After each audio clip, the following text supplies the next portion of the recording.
Hello, everybody. This is Debbie Powell, the Master Gardener Coordinator for both Calaveras and Tuolumne counties. And we are, or actually not me, but Tuolumne Master Gardener Al Dahlstrand is going to give a presentation on home drip irrigation systems, maintenance and repair. So thank you, Al, for doing this. We really appreciate it. Sure. Enjoy it. Okay, we're ready to go. You can advance the slide. Okay, starting to talk about drip systems versus overhead water systems. In planning drip systems, I've listed a number of bullet items, all of which are pretty important because it varies depending on whether you have a small yard, a few plants on the deck, or a large yard with many different systems. So there are lots of different things to consider, not only in the planning, but also in the implementation of it. So first thing to remember that the drip systems are automated and they don't require moving any hoses or sprinklers. Excuse me. And the drips save much more water over overhead water systems by putting the water right at the plant and not on the ground where no planting exists. If your yard is small, drip system kits can be purchased at local garden centers, which have all the necessary equipment in them. For example, if you have either a small yard or a deck with half a dozen potted plants on it, these kits can be much easier to use and simple to install than trying to invent your own drip system. If your yard is extensive and you have multiple irrigation zones, those zones can be set up to water various areas at different times, on different days, and for different durations, depending on the plant requirements. Now, some recommendations have been put forward that when designing your system, that plants with like water needs be planted in the same irrigation zone. This may limit what choices are available in plant sizes and bloom color or bloom time. That would make it easier. So I think the reason for that recommendation was to make it easier so all the plants in that particular zone have the same water needs. But my feeling is that on the next bullet, a mix of plant sizes, a mix of bloom colors and times can be achieved in the same irrigation zone by varying the drip size to each plant. That makes it much easier to choose the plants you want, choose the size of the plants you want, the colors you want, and mix the plants and still achieve the irrigation of all the plant needs just by varying the drip size. Next bullet, microsprayers are an option in watering closely spaced plantings. However, they tend to use a lot of water, so I would suggest that we minimize their use. But for closely spaced plantings like ground covers and a lot of small plants that are closely spaced, the microsprayers do have an advantage for that. Next slide, please, Dave. Drip systems can be installed using battery-operated hose bib timers or using timers that operate on 110 voltage house current. Timers running on the house current are generally more reliable and longer lasting than I found out. These drip systems also require the use of a filter to take out debris prior to clogging drip emitters and require a pressure reducer if the water pressure is much over 40 psi. And the filters that I use typically are the Y filters that you can buy with a 10 micron filter, and these are quite easily to maintain. Many options exist on how to apply water at each plant, including various drip emitters, the microsprays, soaker hose, drip tape, or soaker hose with installed emitters.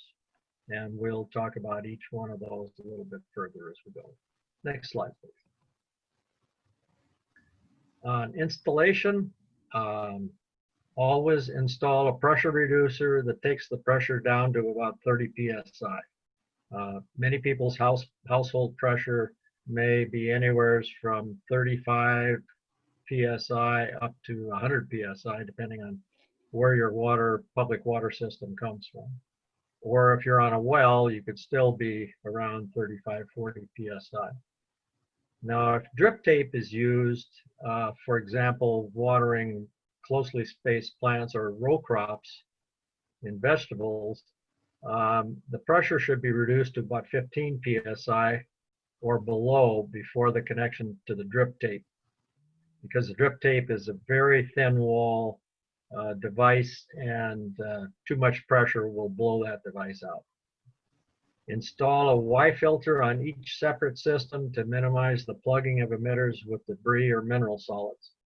This is particularly true if your water comes from a well, where you might have debris, or in a case of a well like that we use at our house, we have very high calcium levels, so we have a lot of dissolved minerals, and that dissolved calcium will deposit in the drip tubing, in the 1/4-inch tubing going to the emitters and the emitters themselves. You can also consider using soaker hoses for long runs of equally spaced plantings, such as vegetable beds, or drip tape can be used as well. Now, the vegetable beds that we have at our house vary anywhere from about 7 feet to about 15 feet in length. And I found that the soaker hose with the manufactured drips at about 6-inch spacing seems to work really well. Now let's go to maintenance for a minute. Regardless of your water source, you want to check drip emitters regularly, more often if the water source is a well that's high in minerals like we have. They'll plug off quite often. And although sometimes if the emitter is larger, such as a 2-gallon per hour emitter, you may get a little bit more time before the minerals in the water will plug it, but it still needs to be checked on a regular basis. Consider using non-plugging emitters or emitters that can be cleaned out and reused when they plug up. I've tried the non-plugging emitters that have been advertised by several suppliers, and I found that with high minerals in the well water, non-plugging emitters always plug at some time. And so we've switched to emitters that can be cleaned out, and we clean them out on a regular basis, and you can clean them out even while the system is on, and flush them and put them back together. On our system, we bury our drip distribution tubing when possible to minimize sun damage and the damage from small mammals. But even burying the tubing periodically, gophers will chew through drip tubing and cause you real nightmares in trying to find out where the leaks are if it's not apparent right off the bat from a big wet spot in the ground. Also, on maintenance, we want to regularly check for leaks in all the systems and potential damage by gophers on the buried sections. Let's go to the next slide. Okay, this is an example of several anti-siphon control valves, and these are just attached to a hose bib at our house, and we have a plug on the bottom, so during the winter we can, after we shut the water off, using the red handled valve that you can see on the left, then we can pull the plug and drain the valves of all the water so they won't freeze during the winter. But these anti-siphon valves, particularly if you're using well water, it won't allow water to go backwards through the valve and into a public water system in case you're hooked up to a public water system. These two valves, one valve operates all the drips in our vegetable garden area, and the other goes to a yard and a lot of flower pots on one side of the house. Next slide. This is a cover that I made to go over the anti-siphon valves, and this protects them during the winter and protects them from being such an eyesore, particularly when you have everything wrapped in insulation to keep it freezing. Next slide. These are several more anti-siphon valves on the other side of the house for a main drip system with shut-off valves and all the installation. Next slide. Also shows the winterizing cover for that. And you always want to cover it, not only to keep the system from freezing and gathering snow in the wintertime, but it's also good to keep those plastic valves out of the sun so they don't get sun damaged as well. Next slide. These are several control valves that we have used at our house. The valve and the timers, actually. The timer on the right-hand side was a mechanical valve that eventually gave up the ghost, but that was the original one. And we switched to another Orbit timer that has 9 different zones that can be programmed, and it gives a really good range of times and when you can have them come on anytime, any day during a 7-day schedule, and they're quite versatile and very reliable. Let's go to the next slide. This is an example of hose bib timers that I've also used periodically because of the convenience of running a separate system off of a hose bib. However, hose bib timers run on batteries, and sometimes these timers can be a lot cheaper but very unreliable. I've had hose bib timers last anywhere from 2 months to maybe 2 or 3 years. You're lucky if we get 2 or 3 years out of them. And generally they're fairly inexpensive, but I have used one hose bib timer and talked to a supplier that said that the hose bib timers that are generally more reliable are made by Hunter or by Toro. And we bought a Hunter hose bib timer that we've used for quite a while, and it's been quite reliable. Next slide. This is a typical layout of a supply valve coming in on the left to an anti-siphon valve, which is hooked up to your household current, and then that goes out to a series of sprinklers in a lawn, for example. Next slide. This is the same kind of hookup with the valve to the anti-siphon valve, but this goes into a drip system. And the first unit it goes into is a Y filter, the black one. And then right after the Y filter is a pressure reducer that takes the pressure down to, in our case, at our house, about 30 or 35 PSI. And then it goes into the typical 5/8 or half-inch drip tubing system, which distributes water out of the 5/8 system into 1/4-inch tubing into the emitters themselves. Now the emitters that we use, we've used lots of different kinds of emitters over the years, but the emitters that we use now are emitters that we buy by catalog from a company up in Willits, California. And I'll think of the name. I think I've got a picture of it down in another slide. But these emitters are very good, and you can take them apart. They screw together, and they have a little bladder inside. They're quite reliable and easy to clean out. Next slide, please. This is the same kind of layout, only coming from a hose bib timer. Again, through a Y filter pressure reducer, and then going out to the various irrigation parts. The supplier that we buy our emitters from is called Dripworks. It's in Willits, California, and they have a website, dripworks.com, and they can send you a catalog. The catalog is quite good, gives a lot of tips even on installing these drip systems as well. Next slide. This is another example of a Toro timer that a friend of mine has in his system, also quite reliable. Next slide. Now we're going to get into a variety of hardware items in this friend's system. We'll go through this fairly quickly, but up in the area where the cursor is, this is a separate control valve in his half-inch drip lines. Then he goes into the half-inch distribution lines in his raised bed. He also has a 1/4-inch soaker hose installed here with a little teeny valve on it too, where he can regulate the water, the amount of water that goes through it, or he can shut it off completely. Next slide.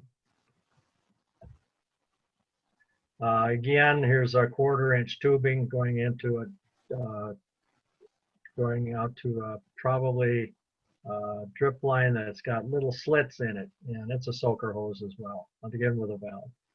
Next slide.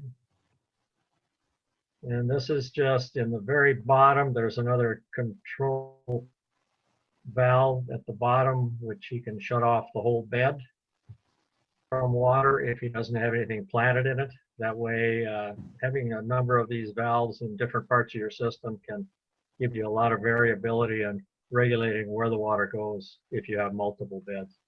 Next slide. This is just a hose bib setup with a couple of little shutoffs going into a pressure reducer before it goes out into his home orchard. Next slide. And this is 1/4-inch tubing going from a source out to various plants. I found this system seemed to work pretty well for him because it was fed from the top up the hill, but if you feed it from down below, sometimes if you don't have enough pressure, it can be a little bit unreliable getting enough water to all 4 legs of a layout like this through 1/4-inch tubing. Next slide. This is an example of tubing, mainline tubing going to one of the trees in his orchard. He's got a 2-gallon-per-hour dripper on each side of the tree. So this tree gets 4 gallons per hour when it's on. He also built a gopher cage around this tree using chicken wire.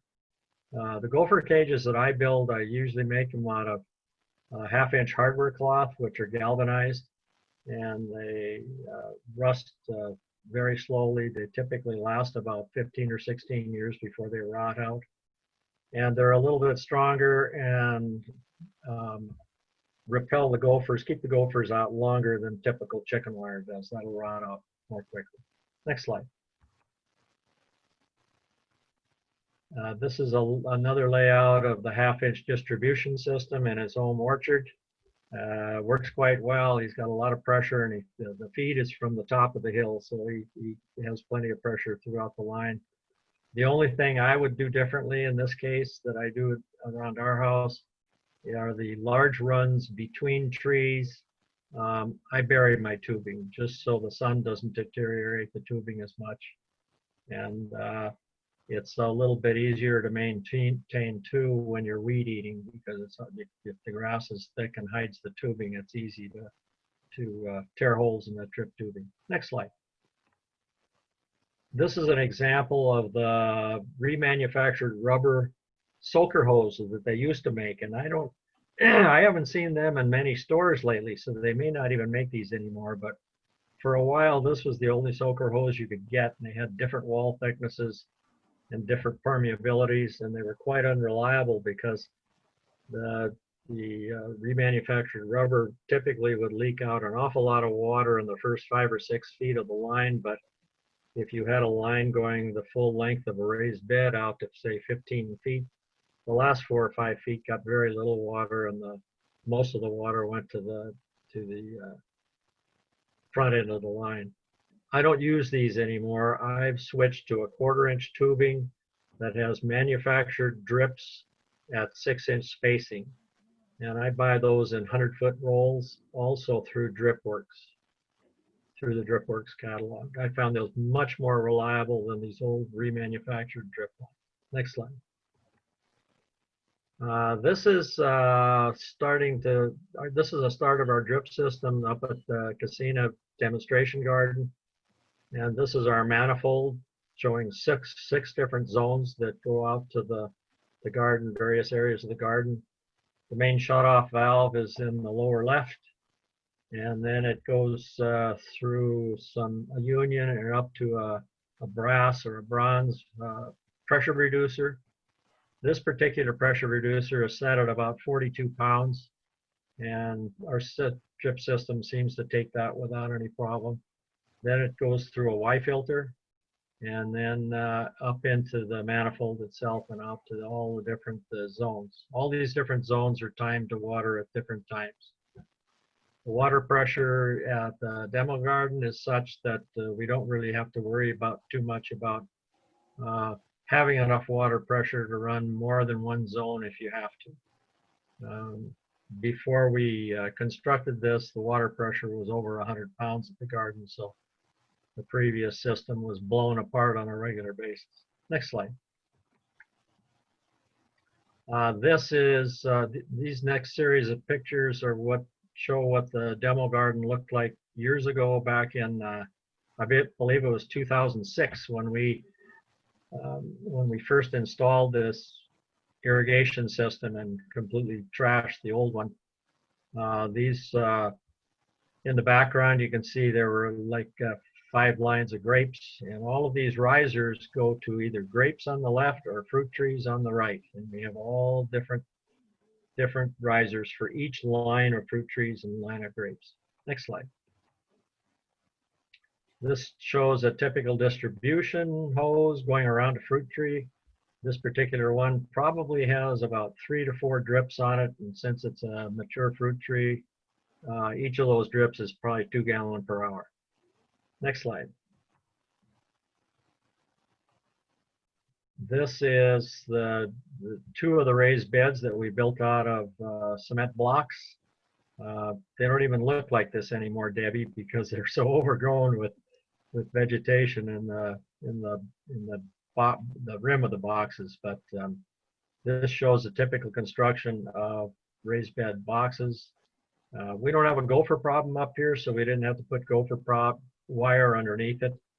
I built some boxes like this at our house, but we have a severe gopher problem, so we had to underlay all of our beds, whether they're blocks or wood, with 1/2-inch hardware cloth.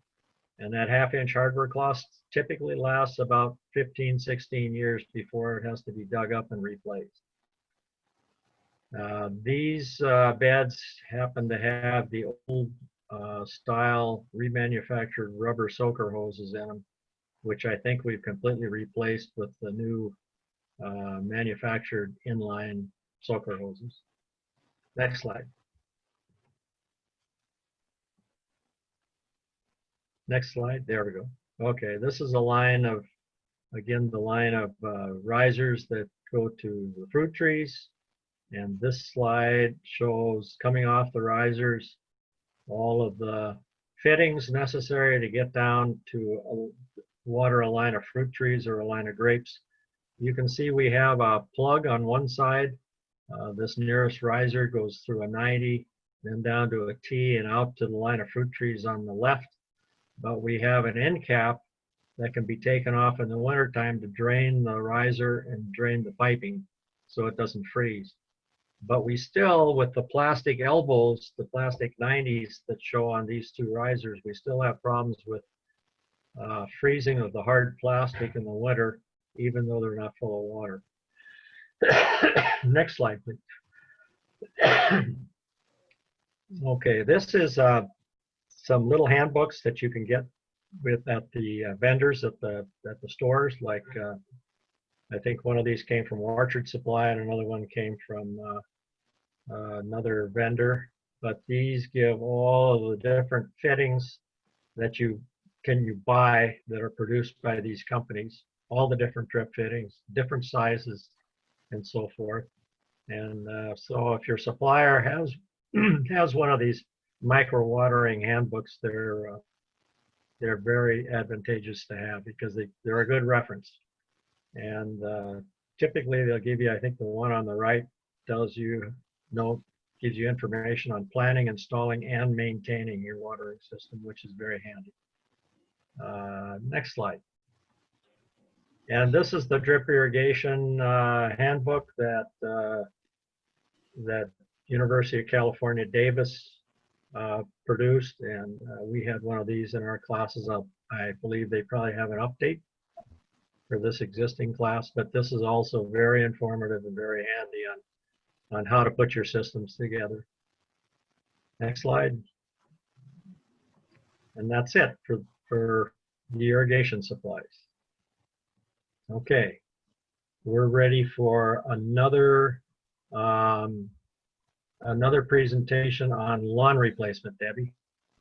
Okay, do you want to, let's see, how about I'll stop recording real quick and then I'll go there. Yeah, good.